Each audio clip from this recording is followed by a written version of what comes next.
wealthy are you? I mean, I'm reading that you're 77 billion. 99% of my net worth is in Berkshire Hathaway stock.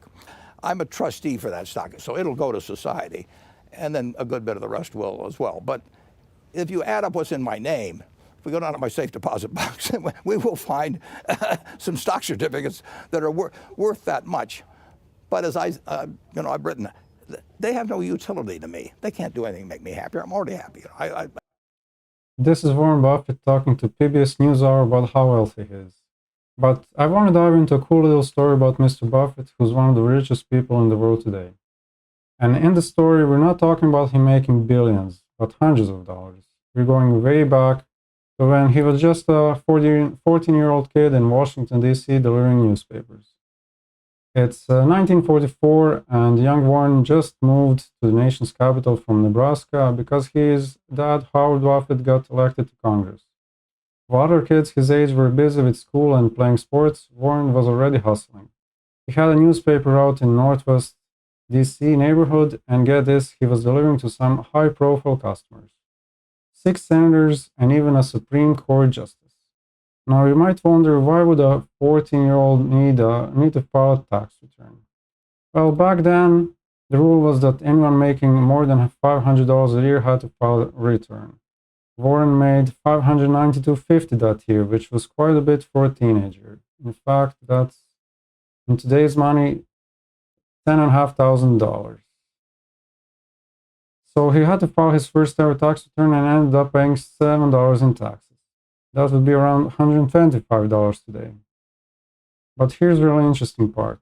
Warren was already showing signs of the meticulous and business-minded person he would become. Along with his tax return, he attached a detailed addendum. He listed all his expenses, including a $10 watch repair and $35 for miscellaneous bike costs.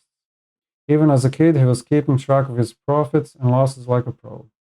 Fast forward to 2017, and Buffett, now a billionaire, is sitting down for an interview with Judy Woodruff from PBS NewsHour. They're talking about taxes, and Buffett brings up his last year's tax return. He's using it as a way to highlight the importance of fair taxation and how, despite being one of the wealthiest people on the planet, he's still paying a lower tax rate than many middle-class Americans.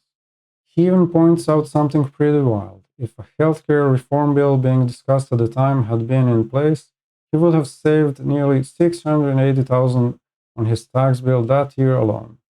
That's a 17% tax cut for him just because of how the system is set up. And he's not shy about saying it's unfair. Buffett's been consistent about this stuff for years. He's always talking about how wealthy people like him don't need tax breaks. In fact, he thinks people making over $10 million a year should be paying more. He's all for a tax system that helps those who need it most, not the folks like him who, in his own words, don't look like somebody that deserves a cut. In the same interview, he mentioned that almost all his wealth is tied up in Berkshire Hathaway stock, which he is pledged to give away to charity. That's billions of dollars going back into society. And what makes Warren Buffett happy? He says it's simple: doing what he loves doing every day, being around people he cares about, and staying true to what he believes in. Even at 94, he's still showing up to work because he loves it, not because he needs to. So that's the story of Warren Buffett's first tax return and how it connects to his views on taxes today. Did you already know this about him? I think it's an interesting tidbit about the 6th richest person today, according to Forbes. Also, in 2017, when the interview was conducted, Buffett was worth around $77 billion.